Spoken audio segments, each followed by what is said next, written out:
Assalamualaikum warahmatullahi wabarakatuh. Alhamdulillahilladzi nazzala al-Qur'an fi syahri Ramadan al-mubarak fihi hudal linnasi wa bayyinatin minal huda wal furqan. Asyhadu an la ilaha illallah wahdahu la syarikalah wa asyhadu anna Muhammadan abduhu wa rasuluh la nabiyya ba'dah. Allahumma shalli wa sallim wa karim wa barik ala sayyidina Muhammad wa ala ali sayyidina Muhammad. Pecinta Al-Quran yang insya Allah dimuliakan oleh Allah, pada tanggal 17 Ramadan sebagian besar kaum muslimin memperingatinya sebagai malam nuzulul Quran, malam diturunkannya Al-Quran. Menurut pendapat para ulama, pada tanggal 17 inilah awal mulanya diturunkan ayat yang pertama kepada Rasulullah SAW, manusia yang paling mulia. Pecinta Al-Quran rahimakumullah, jikalau manusia menginginkan kebahagiaan, keselamatan hidup dan keridhaan Allah Subhanahu wa taala, maka jadikan Al-Quran sebagai pedoman hidupnya. Allah Subhanahu wa taala yang menciptakan manusia, maka Allah yang paling tahu pedoman hidup dan petunjuk hidup buat manusia. Kalau kita umpamakan sebuah perusahaan yang memproduksi suatu barang, perusahaan tersebut akan mengeluarkan buku panduan atau buku pedoman bagaimana cara menggunakan barang tersebut. Apabila kita mencoba menggunakan pedoman atau panduan dari produk lain, maka yang terjadi adalah ketidakcocokan. Dipastikan barang tersebut akan bermasalah. Yang lebih parahnya adalah barang tersebut akan menjadi rusak. Apatah lagi untuk urusan kehidupan. Maka manusia memerlukan bagaimana sistem kehidupan yang baik untuknya. Bagaimana berkehidupan di dalam berkepribadian, bertetangga, berumah tangga, bermasyarakat, dan beribadah kepada Allah Subhanahu wa taala. Allah Subhanahu wa taala berfirman dalam surat Al-Baqarah ayat 185. Syahrul Ramadhanal ladzi unzila fihi al-Qur'an hudal linnas wa bayyinatin minal huda wal furqan. Pada bulan Ramadan telah diturunkan Al-Qur'an sebagai pedoman hidup manusia, sebagai petunjuk hidup manusia, dan penjelas mengenai petunjuk tersebut, dan merupakan pembeda antara yang hak dan yang batil. Menurut Imam Al-Suyuti mengatakan, jikalau manusia ingin terhindar dari kesesatan dan dihantarkan oleh Allah Subhanahu wa taala menuju ke jalan kebenaran, maka itulah arti daripada petunjuk sesungguhnya. Pecinta Al-Quran rahimakumullah, Al-Quran sebagai pedoman hidup manusia merupakan bacaan yang paling mulia. Al-Quranul Karim adalah kalamullah, kalamnya Allah Subhanahu wa taala.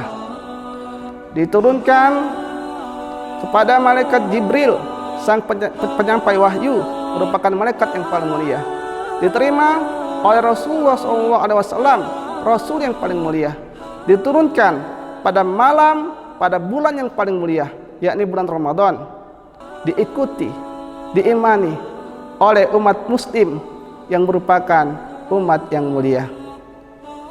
Allah Subhanahu wa taala berfirman, innahu laqur'anun karim. Sesungguhnya Al-Quran itu adalah bacaan yang mulia. Seseorang yang mengetahui bahwa Al-Quran adalah bacaan mulia, maka ia akan mengangkat hatinya untuk senantiasa bersama Al-Quran, membaca Al-Quran, menghafal Al-Quran, menghayati Al-Quran, dan bahkan lebih dari itu, yang paling pokok adalah bagaimana mengamalkan Al-Quran dalam kehidupan sehari-hari. Para pecinta Al-Quran rahimakumullah, saking hebatnya Al-Quran sebagai bacaan yang mulia, setiap satu huruf mengandung satu kebaikan yang Allah akan lipat 10 kali. Bahkan Rasulullah SAW bersabda, orang yang mahir membaca Al-Quran akan bersama para malaikat yang mulia lagi berbakti, dan orang-orang yang terbata-bata membaca Al-Quran, maka dia akan mendapatkan 2 pahala. Subhanallah, dalam keadaan terbata-bata pun Allah memberikan penghargaan dengan 2 pahala. Pahala membaca Al-Quran dan pahala berusaha belajar memperbaiki bacaan Al-Quran tersebut. Pecinta Al-Quran rahimakumullah, maka jadikanlah Al-Quran sebagai bacaan dalam kehidupan kita sehari-hari. Karena Rasulullah SAW bersabda, "Afdhalu ibadati ummati qiraatul Quran." Sebaik-baik ibadah umatku adalah membaca Al-Quran. Oleh karena itu, pada bulan yang mulia ini, pada bulan yang diturunkan Al-Quran, Syahrul Quran, maka kita manfaatkan dengan sebaik-baiknya dengan memperbanyak tilawah Al-Quran, sebagaimana yang telah dicontohkan oleh para sahabat seperti Utsman bin Affan yang menghatamkan Al-Quran setiap harinya. Bahkan Imam Syafi'i menghatamkan Al-Quran 1 hari 2 kali. Artinya dalam 1 bulan Imam Syafi'i lebih kurang menghatamkan 60 kali Al-Quran. Oleh karena itu, mari kita sama-sama manfaatkan momen yang terbaik di bulan Ramadan yang mulia ini, mengisi rumah-rumah kita, mengisi masjid-masjid kita, mengisi kantor-kantor kita dengan senantiasa membaca Al-Quran. Nawwir buyutakum bi qiraatil Quran.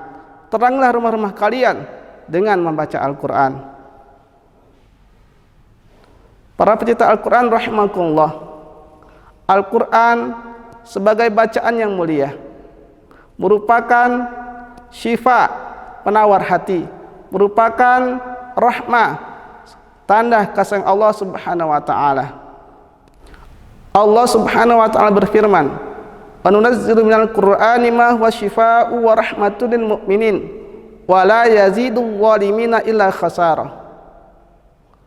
Dan kami turunkan Al-Quran sebagai penawar hati dan rahmat bagi orang-orang yang beriman.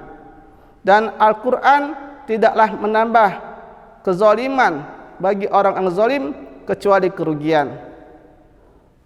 Pecinta Al-Quran yang insya Allah dimuliakan oleh Allah, jika kita mengalami hati yang tidak tenang, jiwa yang resah dan gelisah, pikiran yang gundah gulana, maka Al-Quran adalah asyifa, penawar hati manusia.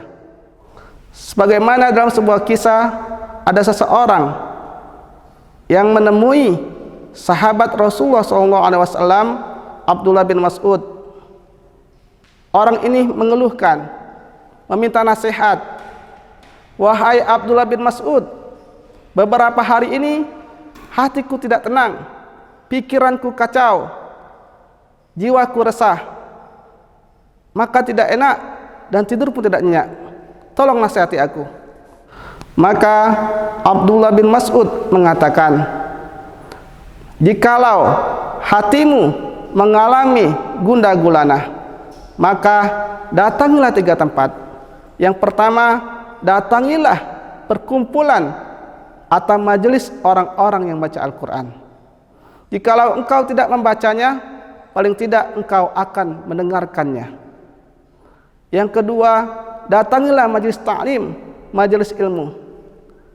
Dan yang ketiga, datangilah Allah Subhanahu wa taala di tengah malam yang sunyi, di waktu kesepian.